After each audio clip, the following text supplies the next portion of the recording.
Ici, nous sommes en case mater liberté, 2,80 par 2,80. Ça faisait partie du cahier des charges de Nucleus.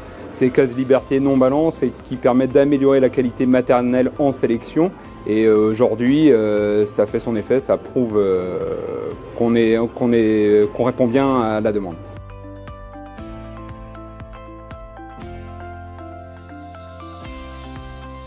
C'est des truies qui sont très maternelles, pas agressives.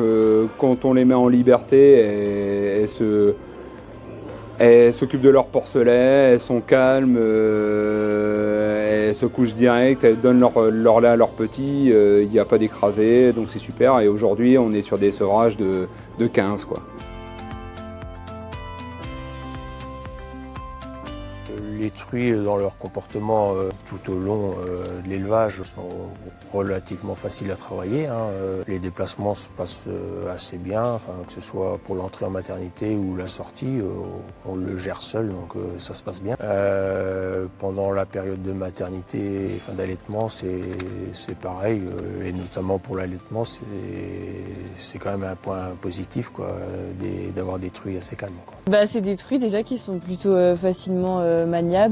Au niveau de la maternité, on voit qu'elles sont quand même plus maternelles qu'avant. Oui, et en termes de lactation, on voit qu'elles ont une bonne lactation puisque le poids des porcelets suit, tout en suivant aussi le fait que les sevrés ils augmentent et on garde quand même un bon poids de sevré, donc c'est que la lactation est bonne. La truie dans son ensemble, je trouve elle est assez homogène. La prolificité là a explosé dernièrement, je trouve. Les nez totaux, les nez vivants ont vraiment explosé. Sur la gestion des petits, moi je trouve qu'on s'en sort plutôt pas mal. Sinon, non, elle a des bonnes qualités maternelles. Dans la plupart des cas, ça se déroule plutôt bien. Les montées en lait, ça se passe plutôt bien. La capacité à sevrer, on arrive régulièrement à sevrer plus de 14 là, sans problème spécialement, sans cas ascenseur, ouais, sans...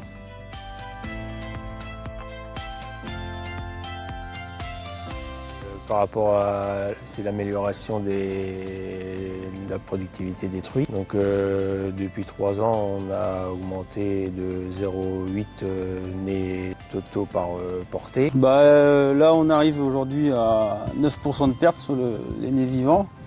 En fait, on a 18 nez totaux par truie. Et donc avant, on avait 14, 15, 16% de perte. Là, on est passé de 14%, on va dire, à 9%. Sur le nombre de porcelets non viables, je pense qu'il a progressé. Après, on a à peu près 5% des porcelets à la naissance. On sait que ça n'ira pas, ça c'est une certitude.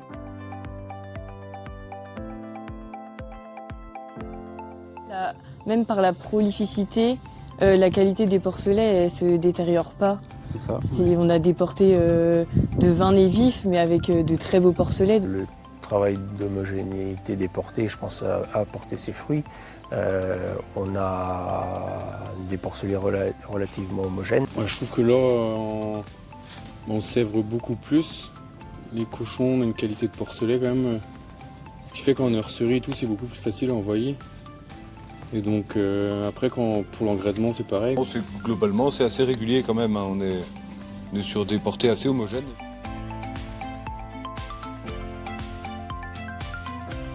Sur l'élevage, on utilise le mâle piétrane pour les performances en engraissement. Donc le choix de la Nucleus et piétrin c'était notamment pour la qualité de carcasse derrière.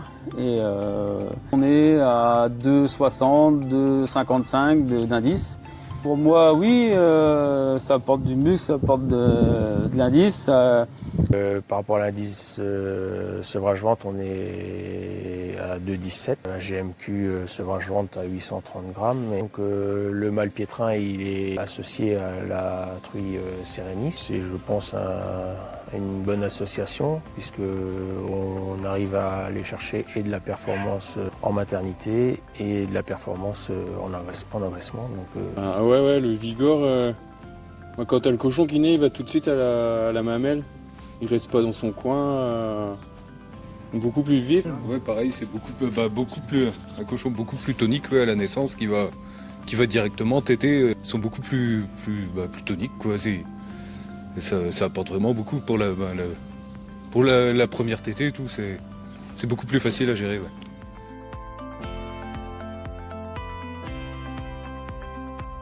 Par rapport au cahier des charges, donc on est en PSA à 0 jours. La plus-value globale sur un an, on est à 20,2 centimes. En rentrant aussi dans la démarche de la génétique aussi à la coopérative, ça m'ouvrait des portes sur d'autres cahiers des charges aussi. Pour son antibiotique, RSE, en moyenne je dois être à plus de 21 centimes de plus-value. En termes de plus-value, on est à 22 centimes de moyenne sur l'année. Donc